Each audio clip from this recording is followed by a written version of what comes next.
Are cabin crew really rich? From the outside, it looks like the dream job. Free flights, luxurious hotels, tax-free income.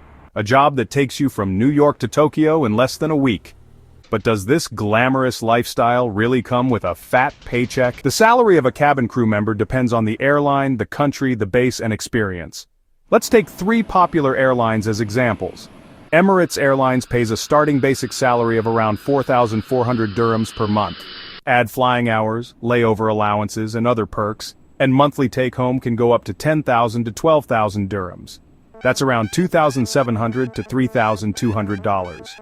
Qatar Airways offers a similar package, though exact numbers are rarely publicly disclosed. Most crew members earn a total monthly salary between $2,000 and $3,000.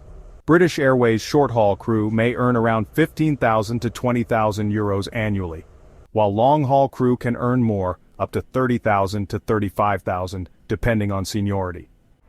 Now that may sound like a lot, but here's the catch. Yes, many crew get free accommodation, transportation, and medical insurance. But life as a cabin crew isn't cheap. There's pressure to always look polished. Makeup, hair products, luggage, skincare, uniforms, all come at a cost. Some airlines offer allowances for this, others don't. And then there's the travel temptation. You're in Paris for 24 hours. You want to try the fancy croissant. You want that cute perfume from duty-free. You're constantly surrounded by beautiful things, and often that leads to overspending. Many cabin crew live paycheck to paycheck. Some are supporting families back home, others are trying to save in expensive cities. In reality, it's possible to save money, yes, especially with airlines like Emirates or Qatar, which provide housing. But becoming rich, that depends on financial discipline, not the uniform. Let's redefine wealth for a moment. Cabin crew are rich in experiences. They've sipped coffee in Rome, shopped in Seoul, danced in Rio. They've learned languages, met people from every continent, and mastered cultural intelligence most people only dream of.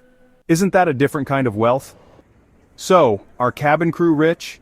If you're talking about millions in the bank, maybe not. But if you're talking about stories, adventures, global friendships, and life skills, then yes, they're richer than most.